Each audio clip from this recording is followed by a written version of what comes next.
Bonjour à vous, chers choisis de Jésus. Aujourd'hui, nous allons prendre conscience du rôle important que nous avons sur cette terre. Et méditons ensemble le message 153 dans le volume numéro 1. Mon tout petit, accepte ce que tu vis présentement comme étant une grande bénédiction du Père. Accepte de vivre sans savoir où cela te conduit. Voyez-vous un grand virage que nous avons à faire? Très souvent, nous voulons tout savoir, nous voulons tout prévoir, mais là, le Seigneur vient nous dire, accepte de vivre sans savoir où cela te conduit. Et c'est ce que je vis de plus en plus dans cette mission-là. C'est qu'est-ce que j'ai vécu à travers tous les périples que j'ai faits, un peu, principalement en Europe, de me laisser conduire et sans savoir où ça me conduisait. Et ça m'a toujours conduit dans un émerveillement de plus en plus grand.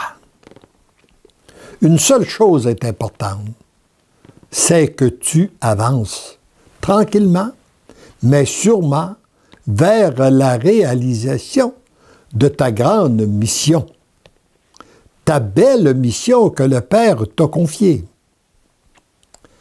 En même temps que tu avances vers ta mission, ton être se transforme pour devenir conforme à ce qu'il doit être pour réaliser cette mission. Voyez-vous, lorsque j'ai écrit ce texte-là, en 1997, je n'avais aucune idée ce que le Seigneur allait faire.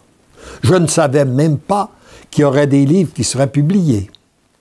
Mais aujourd'hui, ça a toute une autre signification, voyant l'ampleur qu'a pris la mission. Mais ce qui est important aussi, que vous tous qui m'écoutez, qui preniez conscience du prologue dans le premier volume qui dit « Ce que je fais en toi et à travers toi en ce moment, je le ferai en toute personne et à travers celle qui lira ces lignes et me donnera son consentement. J'en fais la promesse, elle recevra le même amour que je déverse en toi en ce moment. Et plus j'avance, plus je reçois des multitudes de témoignages qui confirment. Jésus l'a dit, il le fait. Il n'est pas un menteur. Comme un bon arbre ne peut porter de mauvais fruits, un mauvais arbre de bons fruits.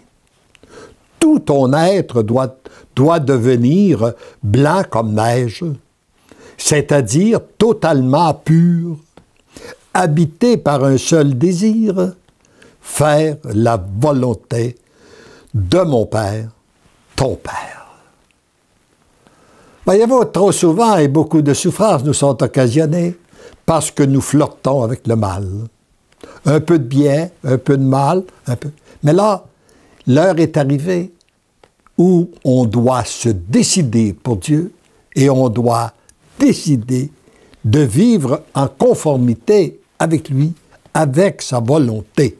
Et pour ça, nous devons tous devenir purs. Et lorsque nous sommes purifiés, ça lui permet de passer en nous, à travers nous, et aussi à travers nous, et autour de nous.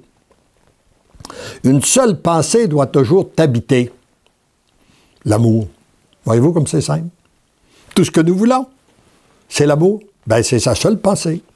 Cette pensée que tu reçois du Père et que tu donnes aux autres dans l'invisible et le visible, conscient que tout vient de lui et que tout retourne à lui. Il n'y aura donc plus de place chez toi pour des pensées et des gestes ou des paroles contraires à l'amour, telles la vantardise, l'orgueil, la critique, le dénigrement, le jugement, le mensonge, etc. Voilà un bon moyen de voir où nous en sommes sur le chemin de la purification. Quelles sont nos pensées qui nous habitent? L'amour ou des pensées contraires à l'amour? Tu ne pourras même plus nourrir aucune pensée négative envers qui que ce soit. Voyez-vous, est tellement importante. Si nous sommes réellement transformés par l'amour, là, cette pensée-là est tellement importante que je la répète. Tu ne pourras même plus nourrir aucune pensée négative envers qui que ce soit. Tu n'auras que des pensées d'amour, de compassion. Tu prieras pour cette personne qui souffre devant toi. Tes pensées seront compassion, compréhension, pardon, miséricorde, accueil et amour. Tes désirs seront être à l'endroit où le Père veut que tu sois. Accomplir ce qu'il veut que tu fasses.